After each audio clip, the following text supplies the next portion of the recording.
Welcome back to Expert Instruction, the Teach by Design podcast where we dive deeper into the research surrounding student behavior by talking with the people implementing these practices where they work and with the students they support. I'm Megan Cave.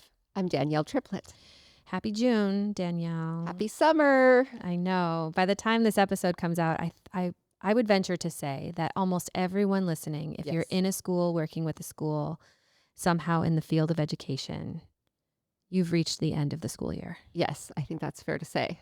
For those of you who have not, we're thinking of you.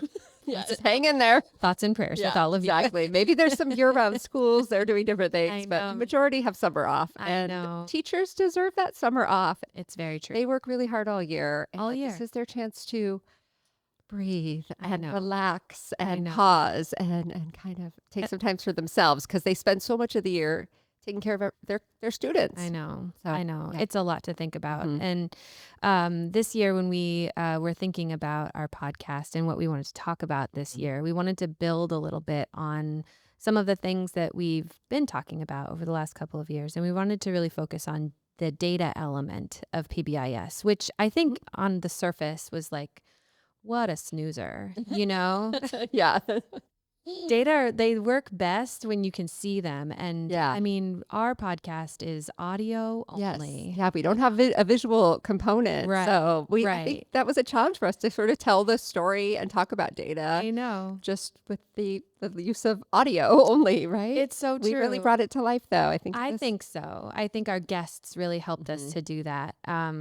We wanted to focus on data as our theme, primarily because, well, it's the business that we're in over here. Yep. We really love to look at data and all of the ways that we incorporate those little pieces of information into the decisions that we make to ultimately affect the outcomes that we see. And so we know that there's a lot that we can talk about that is interesting and compelling and ultimately helpful to people.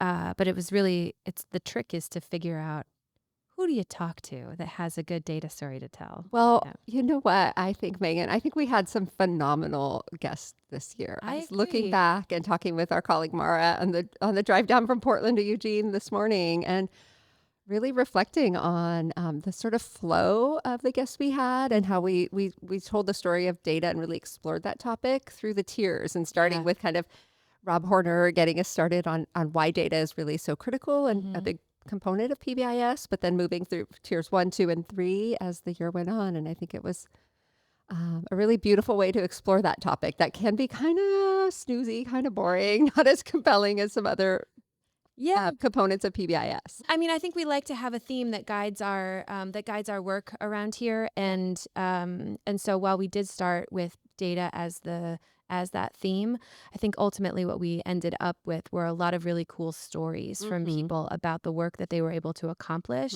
and the supports that they were able to provide to students. So while we were talking and focused on data, we ultimately start talking a lot about the practices and especially the systems that are in place at schools. Yep. Our podcast is a monthly podcast. As you know, we come out the third Tuesday of every month. We've delivered 11 episodes this year, one of which was a bonus episode that we got to do. We partnered with the Center on PBIS and their crisis prevention work group. Yes. And our friend Janelle Hughes from that work group is our third co-host. So if you haven't had a chance to check out that episode, please go back and see. We're hopeful that in the coming school year, we'll be able to deliver a few more episodes from that work group. Yeah, I was really excited that we got to partner with them. Yeah, we found ourselves in some waters this year where neither you or I, sometimes one of us, sometimes both of us, felt a little out of our depth. Yeah. And the crisis prevention work that they're doing as part of the center is definitely one of those areas. But like so many of our guests, they were able to talk about it in a way that really made a lot of sense to me and brought that work to life. And really at the heart of it was creating sense of belonging. And, what we talk about is building community and relationships. So while it sounds like, it's something different or maybe out of our depth, that once you start unpacking it and getting into it. Yeah. Right. The root of it is how people and feeling belonging. Definitely. In that sense is Critical. So we brought 11 episodes. This is number 12. We've had 17 guests join us, some of them more than once. Yeah. And you all have pressed play 5,735 times this year to listen to those conversations. We're so grateful to all of you out there. Yeah, I'm filled with such gratitude for all our listeners, and really hope that we're adding some value and getting folks to sort of engage with this work and think about it in a new way. Yeah. So today what we wanted to do was just take some time to reflect on some of that work, highlight maybe 5 or so of the episodes that we loved and the lessons that we learned along the way, and hopefully encourage you all to go back and listen to some of those episodes if you hadn't had the opportunity to do that. Yeah, so Danielle mentioned we kicked off the year with episode 51, Why Data Matter, with our colleague, I guess, our former director here at ECS, former co-director of the National Center on PBIS, Dr. Robert Horner. Yes, and really he's considered one of the founders of this work, and it was really interesting to hear him talk about it from those early days when they were doing research with schools local to the Eugene-Springfield area. I'm jotting some notes down and thinking about how he really told stories about when they were doing that early work. Yeah. And it wasn't normal yet for schools to keep Right. track of behavior referrals in any kind of digital way. It was like, we've got a file and it's based on the kid's last name or something like that. And he started keeping track of that and showing up to their monthly PBIS meetings with graphs. And that was a new thing. And at first it was kind of like, oh yeah, that's nice, but they didn't pay much attention to it. And after a few months, they started to expect it and even ask for it, and eventually really use that to make decisions and talk about how to do things more in a preventative, proactive way rather than just reacting. Yeah, I've wanted to talk to Rob and record a conversation with him for a really long time because, like you said, he's his work, along with George Sugai and so many other people across the country, they really are the people that came together to develop this framework as we know it today. And so it's because of them that we're even here podcasting about any of it. Yeah. So I really wanted to get him on to talk with us about those early days and to start off this year kind of rooting us in this reason of why do we even care about the data component? Because if anyone cares about it, Dr. Horner cares about data. Yes. He cares about them so much. It was always a part of every meeting we were in. Any decision that we made, it came with its own particular graph. He lives his life by this data-based decision making, and so it made sense for him to sort of kick off this whole series. And really what he shared with us is that his goal was that he wanted to help schools to be preventative in their approach. And he wanted to help them build a culture in their buildings where everyone feels safe, supported, included. And so he really said that when he went out to research this and to kind of think about how schools can be more effective for kids, the question was, how do you make schools more effective learning environments, not just for some kids, but for everyone? And he came back to that again and again and again in his work, and he shared that with us in that episode. It was really good lessons, I think. And then the other thing that I came away with was this thing that he said, where he said, the collection and monitoring of data is an act of humility, that without data, you're just another person with an opinion. Ooh, yes. Yeah. Remember that? Yeah. And really, it's that you can come into this work with a sense of how things are going and your effect on it. But data have the ability to show you something different that you didn't even realize was there. So it is like a humbling thing to come to data and to ask those questions and let it guide you in your work, I think. Yeah. And we also, of course, spun up a few episodes of our Mythbuster series. Our Mythbuster series is so popular, Megan. I know. I don't know. You came up with this years ago, I guess, and from the TV show. Yes, from the TV show. Said, let's explore that here. And we continue to see that it's really popular. It's a fun way for us to sort of look at these topics and say, Because that's a big part as as a district PBIS coach when I was serving in that role. Yeah. That's a lot of the work you do, or dispelling myths that are out there Yes. around PBIS. Like, oh, is that it's one common one is, oh, that's the thing where you hand out tickets and tokens and you reward kids. Like, well, that's part of it, but no, that's not what PBIS is. So I That's think this is really significant Yeah. and helpful. There's always something to talk about, Yeah. right? There's always going to be a naysayer or a skeptic out Mhm. there. So I think it's important to talk about Mhm. these things openly, because it's also possible that a myth that's out there isn't actually a myth. Mhm. It's someone bringing something to our attention that needs to be addressed. Yeah. And I think that we did that especially in episode 54 Yes. with Dr.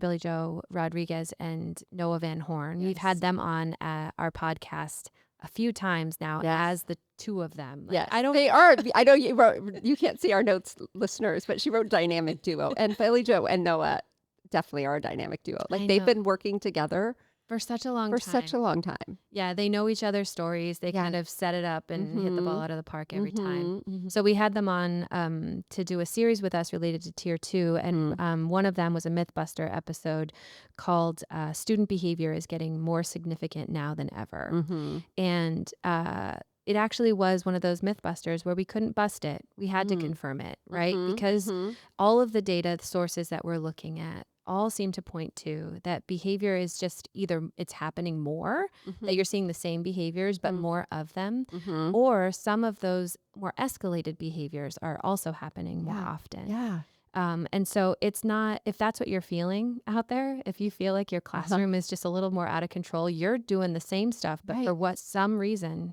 students are a little more disruptive or a little less engaged. Mhm. Your experience is not dissimilar from what's happening across the country. Yeah. It's Yeah. confirmed Right. Yeah. that Nice to. behavior is more. Mhm. Yeah. Nice to have that validation, right? Out there. It's nice to have the validation, but it's also like, so what do we do then? Yeah. Yeah. Exactly. What do we do? Yeah. So Billy Yeah. Joe and Noah, they helped us to kind of think about that Mhm. from a lot of different perspectives. And mostly what I came away with, I'd love to hear what you thought too. What I came away with is that there's a lot of different things that contribute to this issue. It's not there isn't going to be one solution that's going to address everything. Not even PBIS, like just implementing PBIS is going to address the issues that you see in your building. But it is a good idea to kind of throw a few things out there, right? Yeah. A few solutions out there, one of which can relate to dosing up some of the support that you provide at Tier 2. And it's really hearkening back to what Dr. Horner said, which is to establish some prevention in your building. So it's about identifying students early and implementing an intervention to give them more practice with the school-wide expectations, more opportunities for feedback, so that you prevent the behavior from escalating to a place where you need to implement more individualized intensive supports. Yeah, it really reminded us of how Tier 1 is also for everybody, right? And so we often think, oh, we want to divide these, the triangle into these tiers or layers. And yet it reminds us that doing exactly what you're saying and making sure that, yes, students might need additional supports on top of Tier 1. It's always layered and those things continue. And that's really the foundation of PBIS, is to choose a few things that you do really well and with consistency, both from throughout your school day, day to day, and throughout the whole school year, and across the adults in the building. Like, that really is shown to have a big impact. Yeah. And something that, even if I think as a teacher, there's a lot that we can't control, right? That's the things that come to us. And so focusing on the things we can do that are, again, preventative and proactive. That's right. Is what's best for kids. Yeah, that's right. Yeah. Billy Joe, I think, was the one who said during this episode, during our Mythbuster episode, there was a quote that she said that really resonated, because I could hear myself and others saying this in their life, which is, well, I can handle that though. I need help figuring out how to work with Danielle. Yeah. I can handle these 3 students that are Right. here. And what Billy Joe was sharing is that you don't have to handle that though, Yeah. because handling can often turn into nagging, Yes. which then can ultimately end up increasing the amount of support that you're going to need to provide, Right. escalating the behavior. And so instead of just handling it, why not be preventative about it? Yes. Right. The other thing that reminds me of, on a personal note, with my own daughter, is sometimes the nagging. You lose that 5-to-1 ratio. So now you're just pointing out what they're doing wrong versus really reminding yourself to notice the things that students are doing that are meeting your expectations. So Yeah. that was, It's that systems-based Mhm, approach mhm. instead of a one-on-one every time. And then we followed up our conversation with him with episode 58, Tier 3 supports in general education classrooms. I loved Jess. this episode. Yeah, it's okay with Jess Olson and our colleague Mara Lina. Uh-huh. Go ahead. What were you going to say? Yeah, well, I was just going to say the work that Jess did in the district she was supporting in Utah was incredible. Like, they had a huge need. Like, the number of students that were identified for a need in special education was Yeah, I looked the it up. percentage, I but looked it up. like, It was 92 schools Yeah. that she supported. Uh-huh. 92. Uh-huh. Okay, just Yeah. that alone is like crazy. Then there were 60,000 students in Right. the district, Yeah. which we figured was the size of Autzen Stadium, right? Yeah, and way higher a percentage than what we want of, like, the 5 to 10%. Yeah, it was like 35% of students. Yeah, it was like a third. That's Yeah. what I remembered. Yeah, it was like 35% of students were being referred Yeah. for Yeah. Tier 3 support. And it was her and one other person. Right. Oh, good luck. Go get it. You got and this. There was no system in place. No, for they had no those- system. So for that's what managing it these was like. referrals. First off, they took that systems lens and said, okay, how can we break this down? And also then it was like, okay, tiers within a tier. So if Yeah. you've got such a huge need, now we've got to sort of say they don't all need the same thing. So there's a different approach. Some needed a little bit, some needed more, some needed a lot. Yeah, right. And so kind of did that tiers within a tier Yeah. model, which I really thought was interesting. No, me Really too. thought about that much before. Me too. And it wasn't just to offload her work onto schools and say, good luck, God bless. Yeah.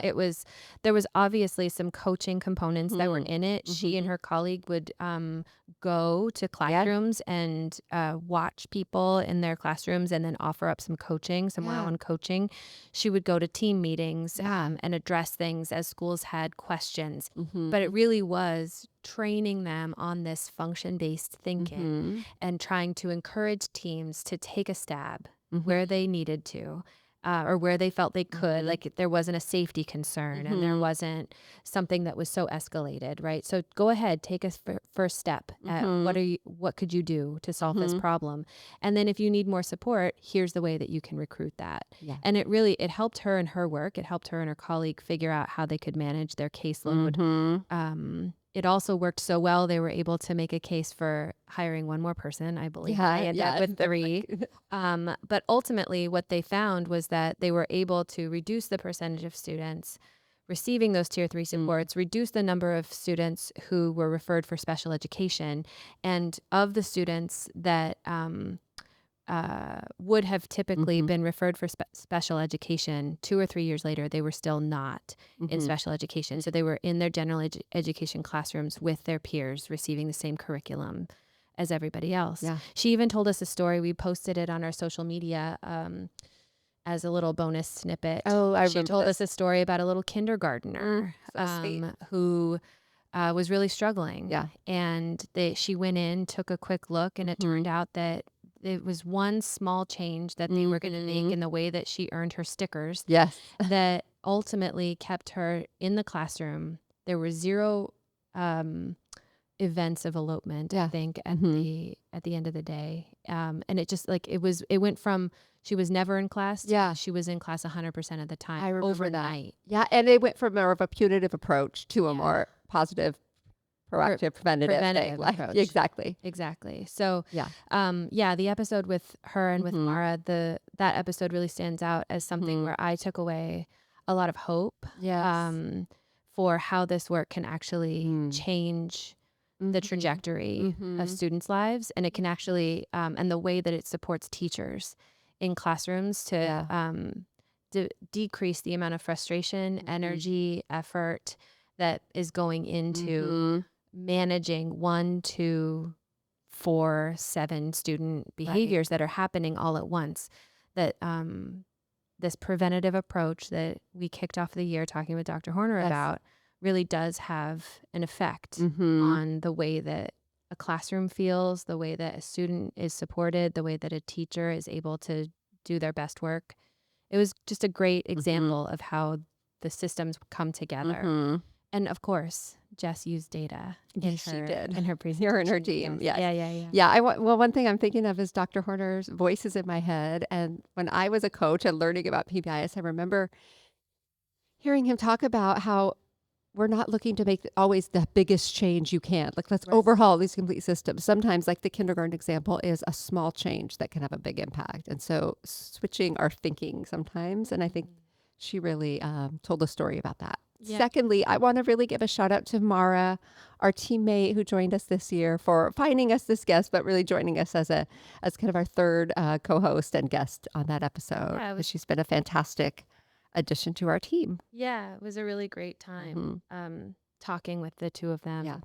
Yeah. So I think as we close out this year, the things that I'll remember the most are the ways that our guests really reinforced the need for building strong relationships with each other, using data in a trusting way based on those relationships that instead of a punitive one, and really this focus on how data can help us confirm or change the work that we're doing so that it best supports the people that we're trying to support. Yeah, I totally agree with all of that.